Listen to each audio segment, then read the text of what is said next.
지난 한 주간도 우리를 지키시고 한 주간의 삶의 예배를 가정에서 일터에서 드리게 하시고 세상 사람들이 가장 자신의 연락을 위해 즐기는 시간인 이 금요일 저녁을 하나님 앞에 찬양하며 기도하며 말씀 앞에 겸손히 엎드린 당신의 종들의 심령과 그 가정과 그 일터에 하늘 문 열어 복에 복을 더하사 지경을 넓혀 주시고 주의 손으로 도우사 환난에서 벗어나 근심이 없도록 복 내려 주시옵소서. 우리에게 건강 주심 감사합니다.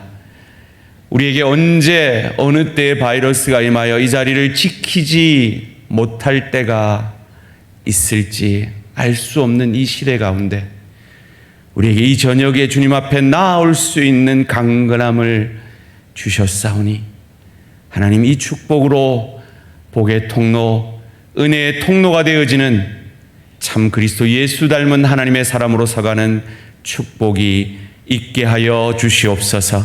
이 저녁에 우리가 드린 찬양과 기도를 통하여 영광 받으셨을 주님께 감사드리오며 이 모든 말씀 주 예수 그리스도 이름으로 기도합니다. 아멘. 오늘 주신 하나님 말씀 마태복음 25장 14절에서 30절까지 말씀입니다. 우리가 잘 아는 말씀 마태복음 25장 14절에서 30절까지 말씀 한 절씩 교독하실 때 살아계신 하나님의 음성을 들으시기 바랍니다. 또 어떤 사람이 타국에 갈새 그 종들을 불러 자기 소유를 맡김과 같으니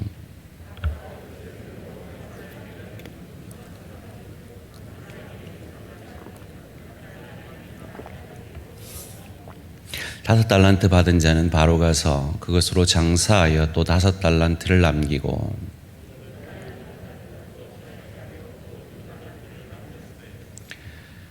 한 달란트 받은 자는 가서 땅을 파고 그 주인의 돈을 감추어 두었더니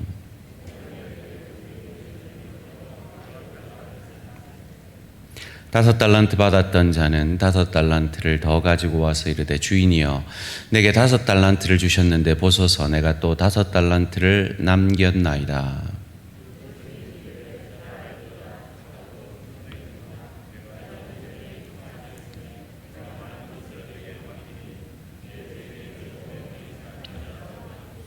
두 달란트 받았던 자도 와서 이르되 주인이여 내게 두 달란트를 주셨는데 보소서 내가 또 두 달란트를 남겼나이다.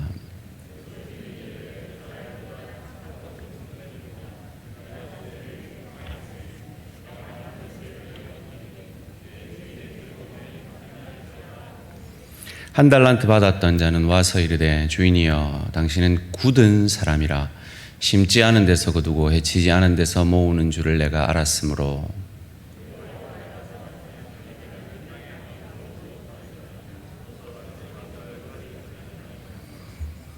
그 주인이 대답하여 이르되 악하고 게으른 종아 나는 심지 않은 데서 거두고 해치지 않은 데서 모으는 줄로 내가 알았느냐.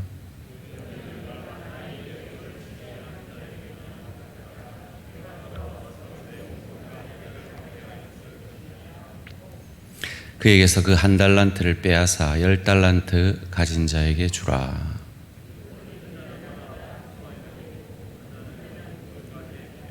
함께 읽습니다. 이 무익한 종을 바깥 어두운 데로 내쫓으라. 거기서 슬피 울며 이를 갈리라 하니라. 아멘. 오늘 말씀의 제목을 한번 같이 읽겠습니다. 시작. 내 하나님은 어떤 하나님입니까? 여러분이 믿는 하나님은 어떤 하나님이십니까? 여러분에게는 하나님은 어떤 이미지로 어떤 분으로 생각되어지고 믿어지십니까? 내가 믿는 하나님이 어떤 하나님인가? 이 하나님에 대한 인식은 참으로 중요합니다. 그래서 제가 여러분이 귀찮아하는 줄 알면서도 시시때때로 이걸 하는 겁니다. God is good all the time. 하나님은 항상 옳으신 하나님이다 라고 믿는 것.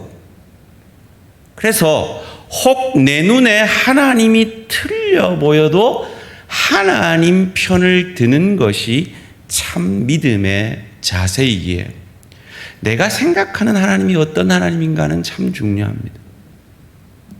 우리가 믿는 하나님은 어떤 하나님입니까? 나보다 더 나를 사랑하셔서 그의 아들을 아끼지 아니하고 우리를 위해 주신 하나님. 그 하나님이 우리가 믿는 하나님이십니다. 그 놀라운 은혜의 하나님 말이죠. 그런데 혹 우리 마음에 하나님이 그런 은혜의 하나님이 아니라 두렵거나 뭔가 나를 볼주시려는 하나님으로 인식되어지고 있다면 우리는 그 인식 때문에, 그 잘못된 인식 때문에 하나님이 우리에게 요구하시는 하나님의 명령들을 오해하고 그것을 마치 하나님이 내 것을 빼앗으려 하고 나를 힘들게 하려고 한다라고 나도 모르게 그 하나님에 대해서 오해함으로 말미암아 내가 마땅히 순종함으로 얻어야 할 그 축복을 얻지 못하고 하나님에 대한 그 잘못된 인식 때문에 내 삶의 태도가 정당하지 못할 수가 있다라는 것입니다. 오늘 저는 내일 여러분이 묵상하실 내 생의 마지막 30일 여섯째 날의 내용으로 함께 여러분과 나누고자 합니다. 그 책에는 헬렌 켈러의 이런 글이 먼저 실려 있습니다. 안전이라는 것만한 미신도 없다. 본질적으로 존재하지도 않지만 아무도 경험할 수 없다. 장기적으로 볼 때 위험을 피하는 것이 정면으로 마주치는 것보다 안전한 것은 아니다. 인생은 해볼 만한 모험이거나 아니면 아무것도 아니다. 이것은 하나님의 명령에 순종하는 것이 우리 인생의 모험같이 손해보는 것 같이 그 이면에는 하나님에 대한 잘못된 인식이 우리에게 그렇게 작용하므로 하나님께 마땅히 하나님의 사람으로서 받아야 될 축복과 하나님이 우리에게 약속하신 평안과 기쁨을 놓치고 있을 수 있다라는 것입니다. 윌리엄 쉐드라는 사람이 이런 재미난 말을 했어요. 배가 항구에 있으면 안전하다. 하지만 배는 항구에 정박해 두려고 건조되지 않았다. 이만큼 우리가 인정하는 말이 어디 있겠습니까? 왜 이 말을 하고 있습니까?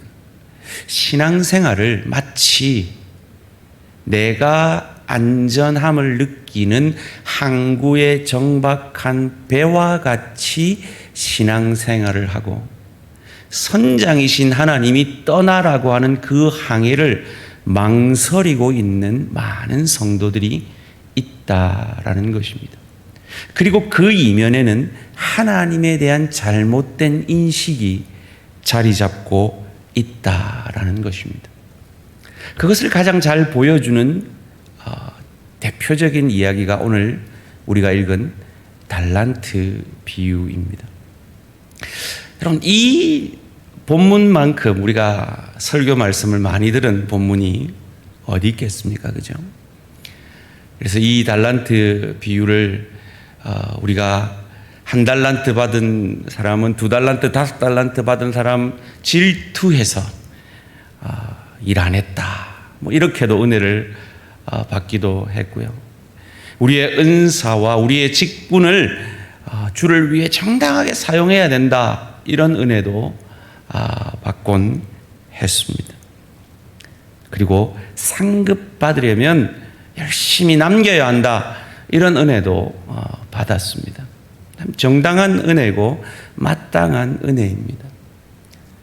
그런데 우리가 성경을 이해할 때 항상 늘 생각해야 되는 것은 20세기가 지난 오늘 우리에게 직접적으로 이 말씀을 하시기 전에 1차적으로 이 말씀의 첫 수신자들에게 이 말씀을 하고 있다는 걸 우리는 늘 전제하고 이 말씀을 들어야 합니다.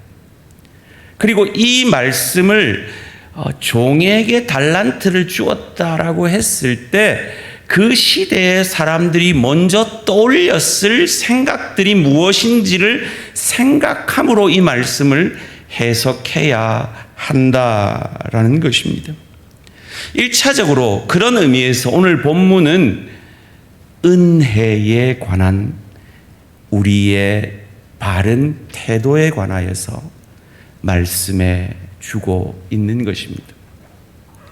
그 시대에 종이다 하면 제가 지난 주일에도 얘기했지만 3가지 종류의 도구 중에 하나였습니다. 말 못하는 물질 도구, 반쯤 말하는 짐승 도구, 가축 도구, 3번째는 말하는 도구가 그 시대의 종의 위치였습니다. 사유재산이란 있을 수 없었고 주인의 것을 대신 맡는다는 것은 말도 안 되는 일이었습니다. 그러나 그 시대의 종 가운데 아주 극소수의 시골에 있는 종은 엄두도 못 내고 도시에 있는 아주 극소수의 종들에게 페큘리움이라는 로마의 제도를 통해서 주인의 것을 종에게 맡기는, 마치 그것이 종의 것인 것처럼 전적으로 종에게 위임을 하는 그런 제도가 있었다라는 것입니다. 그 시대 사람들은 그 제도를 알고 있습니다. 그래서 이 이야기를 처음 들을 때 그 시대의 사람들은 그 페큘리움이라는 제도를 떠올렸을 것입니다.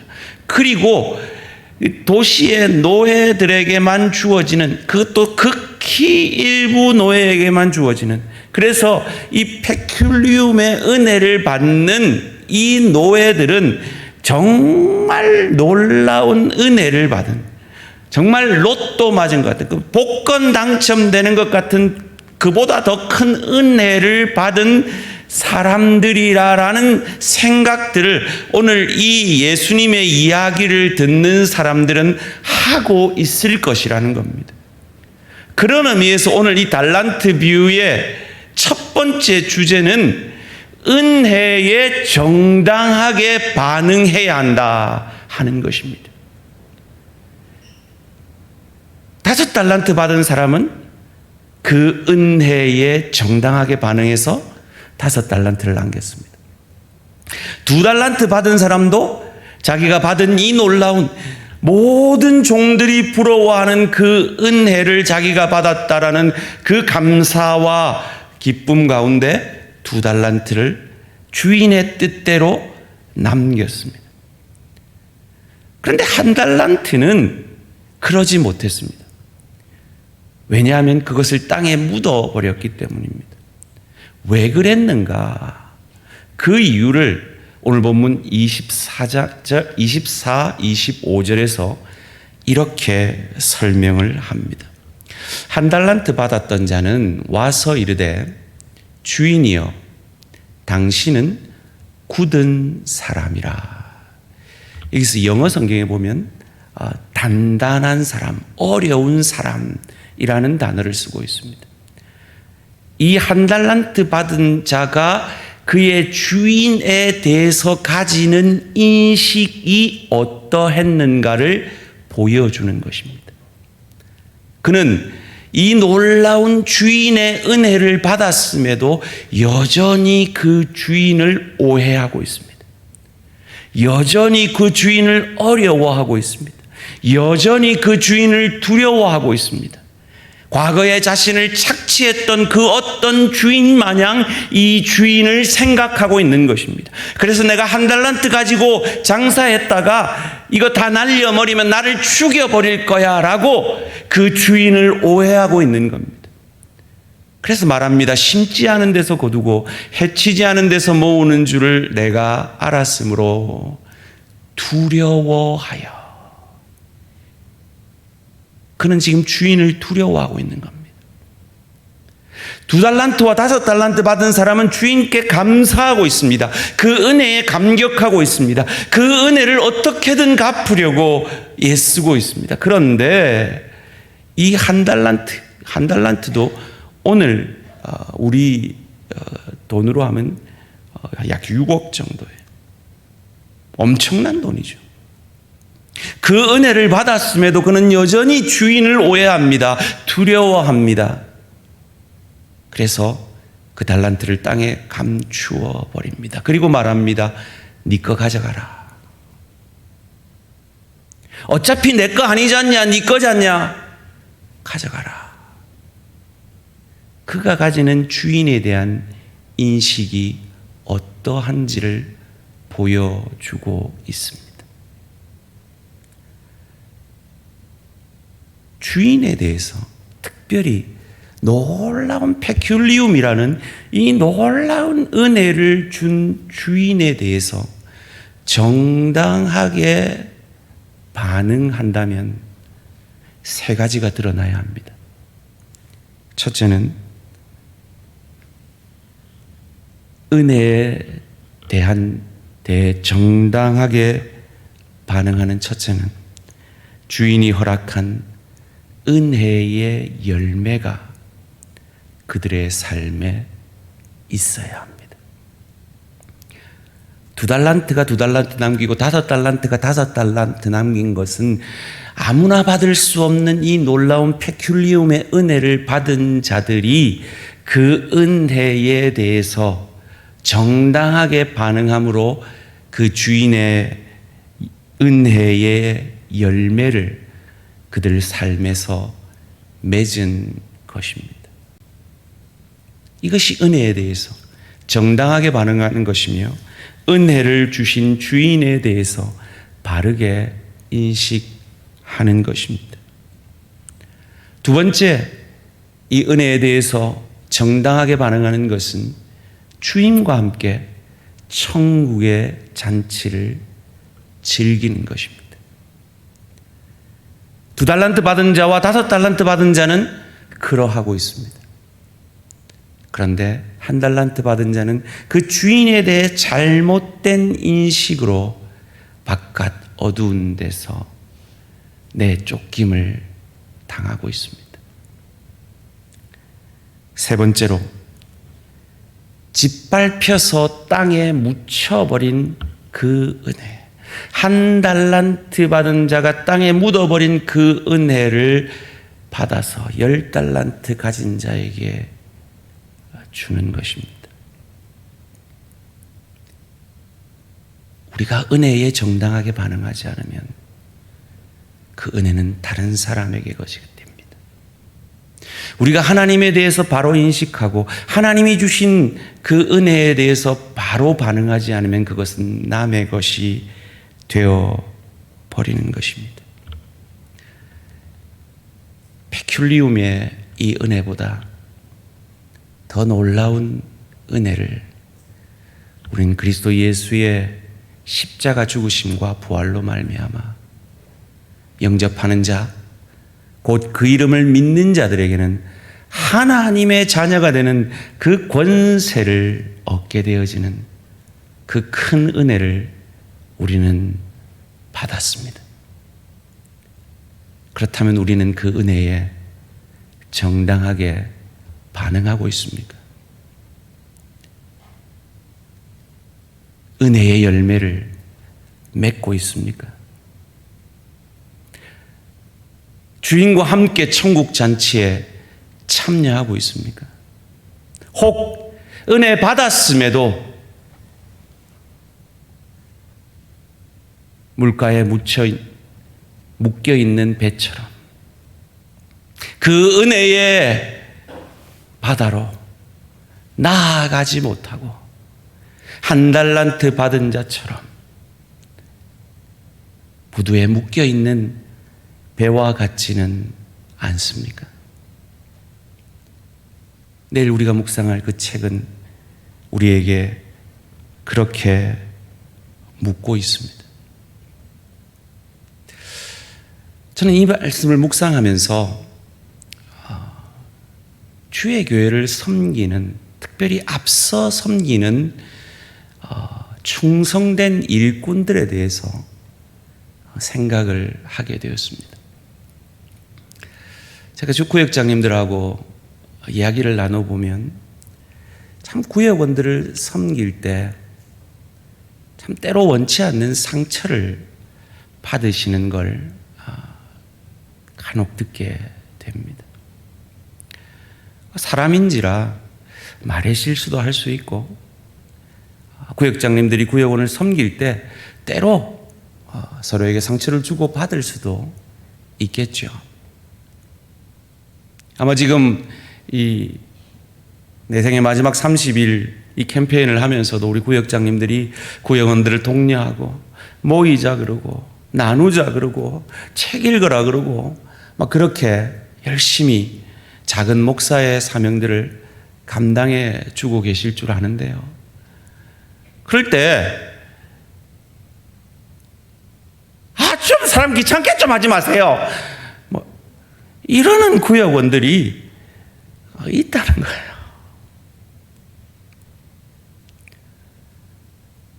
상처가 되죠. 그래서 연말이면 여러분의 구역장님들이 교역자들을 찾아옵니다. 나는 능력이 없어서 구역장 못하겠어요. 한 달란트 받은 자의 두려움이 그런 두려움 아니었을까요? 내가 구역장 잘하면 하나님이 나 사랑해주고 구역 잘 못하면 하나님이 나를 벌 주시지 않을까, 미워하시지 않을까, 이런 착각 말이죠. 지난 40년 이 대항교회를 섬기면서 얼마나 많은 충성된 일꾼들이 이 교회를 앞서 섬기셨겠습니까? 이 교회를 짓는 것만 해도 앞서 섬긴 일꾼들이 얼마나 많겠습니까? 그런데 어떤 일들을 하다 보면 나랑 마음이 맞지 않고 때로 실수할 수도 있고 때로 내게 상처를 줄 수도 있는 일입니다. 그런데 누군가가 그 일을 앞서 하지 않으면 안 된단 말이에요. 그런데 앞서 하는 사람들이 많은 상처를 받더라는 거죠. 물론 하나님께서 만지시고 치유하시고 빚으시는 손길이 있겠습니다마는 그런 걸 누군가가 우리 젊은 안수 집사님이 그걸 보고 하면 우리 교인이 5,000명이 됐다. 그래서 이 교회를 증축해야 된다. 그때 내가 건축위원이 되겠습니다. 건축위원장이 되겠습니다. 나설 수 있겠냐 말이에요. 그냥 저는 한 달란트 그냥 이거 묻어두겠습니다. 남들이 2달란트, 5달란트 하라 하세요. 이러지 않겠느냐는 거예요. 제가 굳이 앞에서 여러분을 이끌어야 하기 때문에 이런 말을 하는 것은 아닙니다만은 사랑하는 성도님들, 앞서 일하는 하나님의 사람들, 우리 교육자들, 우리 장로님들, 우리 권사님들, 우리 집사님들 좀 실수해도 좀 못마땅해도 좀 못 남기는 것 같아도 인정해주고 칭찬해주고 하나님 아버지가 굳은 사람이 아닌데 왜 내가 굳은 사람이 되려고 하냐고요. 마찬가지로 여러분의 가정에서도 마찬가지입니다.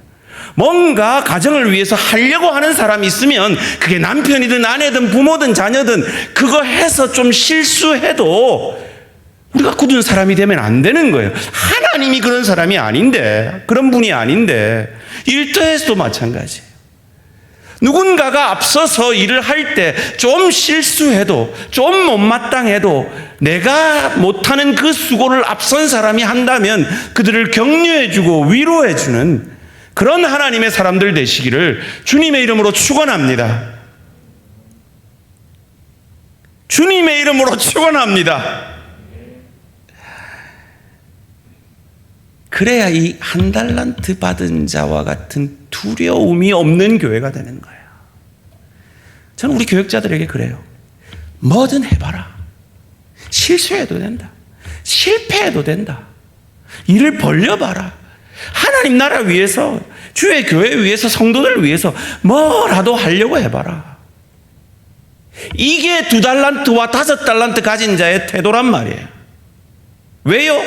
하나님 아버지는 우리가 뭔가 앞서서 하다가 못한다고 우리를 벌주는 굳은 사람이 아니라는 거예요. 못해도 돼요. 실수해도 돼요. 넘어져도 돼요. 그 가운데 하나님은 우리를 빚으실 거예요. 그 가운데 하나님은 우리를 치유하실 거예요.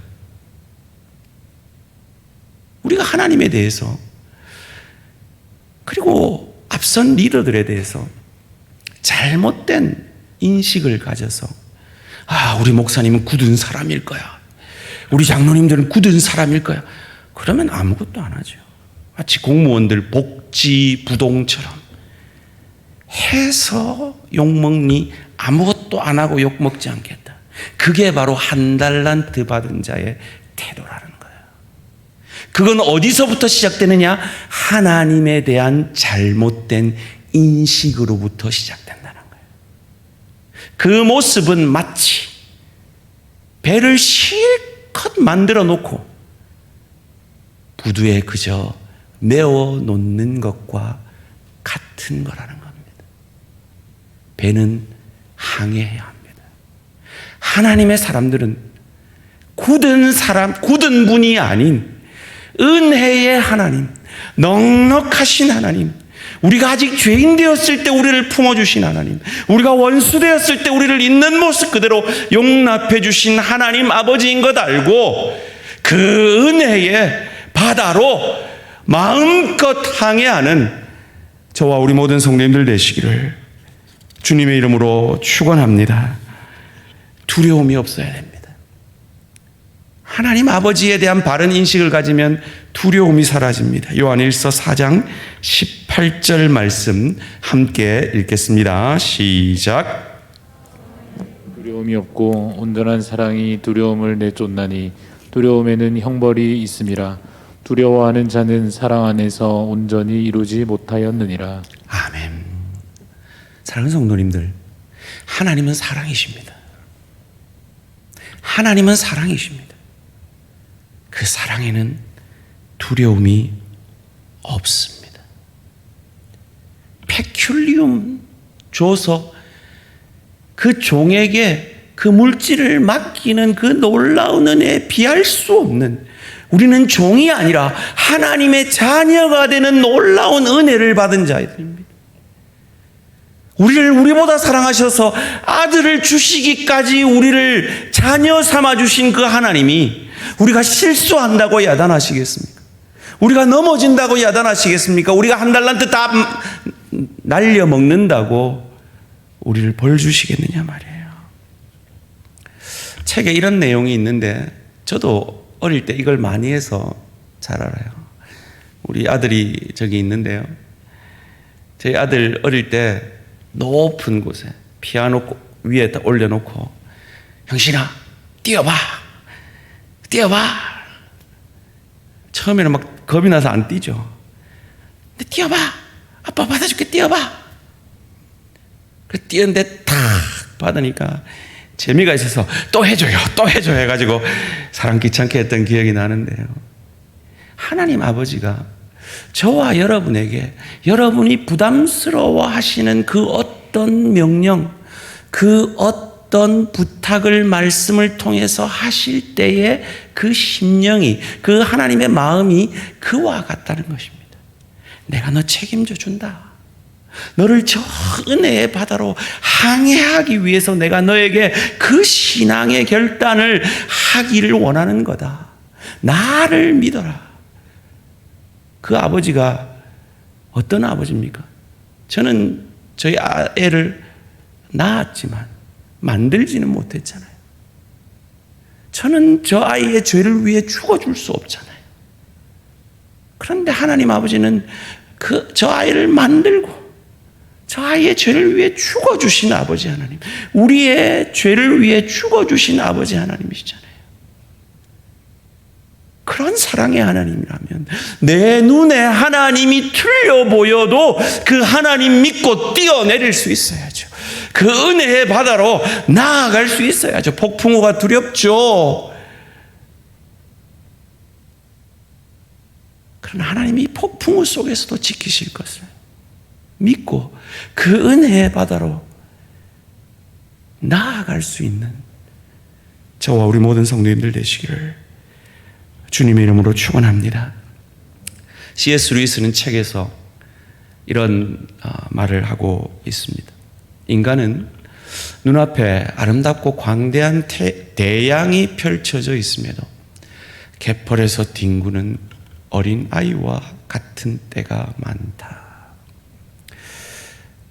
여러분이 지금 고민하고 있는 어떤 신앙의 결단들, 그래서 그 신앙의 결단들을 하면 내가 손해볼 것 같고 내 즐거움이 감소될 것 같은 그 신앙의 결단들에 대한 고민을 하고 있는 모습이 바로 저 대양으로 나아가는 항해를 마다하고 갯벌에서 놀고 있는 것과 같다는 겁니다.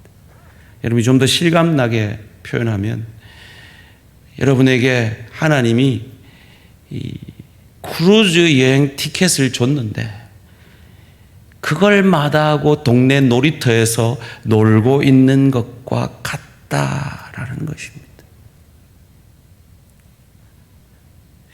이용규 선교사님이 지은 내려놓음이라는 책이 한국 사회의 큰 베스트셀러가 되었죠. 그 책에서 제가 기억나는 내용이 이것입니다. 제가 아이를 막 키우고 있을 때 읽어서 더 기억이 납니다. 아이를 데리고 슈퍼를 갔다는 거예요. 그래서 아이가 사달라는 물건을 쪼르고 쪼르라서 아이가 품에 안고 있습니다. 계산을 해야 되는데 애가 그걸 내려놓지 않는 거예요. 내려놓으면 못 가져갈 거라고 내려놓지를 않는 거예요. 내려놔야 지 것이 되는데 내려놓지를 못하는 거예요. 이용규 선교사님이 말합니다. 그것이 하나님 아버지께, 믿으신 하나님 아버지께, 믿을 만한 하나님 아버지께 내려놓지 못하는 나의 모습은 아닌가 하고요. 언제까지 움켜쥐고 계시겠습니까? 책은 말합니다. 사람들은 움켜쥐고 있다가도 그것을 내려놓을 때가 있는데 죽음을 앞둔 때라는 거예요. 그래서 저희가 그걸 한번 상상해 보는 겁니다. 내 생애가 마지막 30일만 남았다면 그래도 내가 그것을 움켜쥐고 있을까? 여전히 항구에만 묶여있는 배와 같을까? 아니면 항해하는 모험을 할까라고 말이죠. 책은 묻습니다. 우리가 결단할 수 있을 것 같은데 하나님 앞에 아직 결단하지 못하고 있는 모험은 무엇입니까? 어떤 두려움 때문에 그러하십니까? 그리고 어떤 최악의 결과가 있을 것 같습니까? 그리고 묻습니다. 그것에 대해 하나님은 무엇라고 약속하고 계십니까? 그리고 그 약속을 믿고 은혜의 바다로 항해하는 결단을 하시지 않으시겠습니까? 여러분의 하나님은 어떤 하나님이십니까? 여러분의 인식 속에 있는 하나님은 여러분에게 하나님이 뭔가 요구를 해서 주일 성수해라, 11조 해라, 기도헌금 해라, 전도해라, 선교해라, 용서해라, 사랑해라, 헌신해라. 그러면서 내 것을 뺏어가는 하나님으로, 굳은 하나님으로 여전히 여겨지십니까? 아니면 페큘리움보다 더한 천국 백성 되고 하나님 자녀 되는 그 놀라운 은혜를 주신 항상 오르신 하나님, 나보다 더 나를 사랑하시는 하나님, 그래서 그분이 내게 요구하신다면 그것은 나를 축복하기 위해서고, 내 인생을 역전시키시기 위해서고, 나를 저 은혜의 바다로, 대양으로 인도하시기 위해서임을 믿는 2달란트와 5달란트 가진 받은 종의 주인에 대한 의식이십니까? 여러분의 그 의식에 따라 여러분의 삶은 그 은혜의 정도가 달라질 것입니다. 체험의 정도가 달라지실 겁니다. 하나님의 축복의 정도가 달라지실 겁니다. 하나님의 은혜를 경험하는 정도가 달라지실 것입니다. 내 것 빼앗겨 10달란트에게 주시겠습니까? 아니면 1달란트의 은혜도 내 것으로 삼아 주의 잔치에 함께 참석하시겠습니까? 여러분이 받은 은혜에 정당하게 반응하는 저와 우리 모든 성도님들 되시기를 주님의 이름으로 축원합니다. 시간 결단의 기도 드리시겠습니다. 우리 모두에게는 하나님 뜻인 줄 아는데 그 결단을 망설이는 그 어떤 신앙의 고민들이 다 있으실 겁니다. 내 생애가 한 달이 남았더라도 30일이 채 남지 않았더라도 여전히 그걸 움켜쥐고 있을지 한번 생각해 보십시오. 그리고 내게 그것을 성령의 말할 수 없는 탄식으로 내게 요구하시는 그 하나님의 요구가 나를 해롭게 하는 것일까요? 아니면 내게 더한 것으로 채워주시고 은혜의 바다로 나아가게 하시는 것일까요? 정직하게 이 질문을 해보시고 이 30일 안에 하나님 선한 결단이 있게 하시옵소서. 결단의 기도 드리시겠습니다. 주여 은혜 내려 주시옵소서. 주여 은혜 내려 주시옵소서. 주여 은혜 내려 주시옵소서. 주 성령님, 이 시간 우리 각자의 마음에 찾아와 주십시오. 주님이 내게 요구하시는 그 요구가, 주님이 내 양심을 찔리게 하는 그 하나님의 음성, 주의 말할 수 없는 탄식의 소리가, 당신이 굳은 사람이라 나를 힘들게 하려는, 나의 것을 뺏어가려는, 나를 손해보게 하시려는 그 하나님의 손길입니까? 아니면 내게 페큘리움보다 더한 은혜를 주신, 아들을 주시기까지 나를 사랑하신 그 하나님, 더 깊은 은혜의 자리로 우리를 인도하시기 위해서, 축복하시기 위해서, 내가 움켜쥐고 있는 것보다 더한 것으로 내게 채우시기 위해서 내게 요구하시는 하나님의 탄식의 소리이십니다. 아버지 하나님, 우리 각자의 마음에 있는 하나님 앞에 죄송합니다. 하나님 앞에 결단해야 되는데 아는데 결단하지 못하고 있는 우리의 신앙의 고민들이 이 30일 안에 주의 성령의 기름 부으심으로 말미암아 해결함 받게 하시고 결단케 하시고, 그리하여서 또 다른 차원의 은혜의 동산, 은혜의 대양으로 나아가는 축복이 우리 대한 가족들의 것이 되어지게 하여 주시옵소서. 하나님, 주님께서 변화되어야 될 한 사람을 만나주시기 위해 우리에게 이 은혜의 잔치를 열어주셨습니다.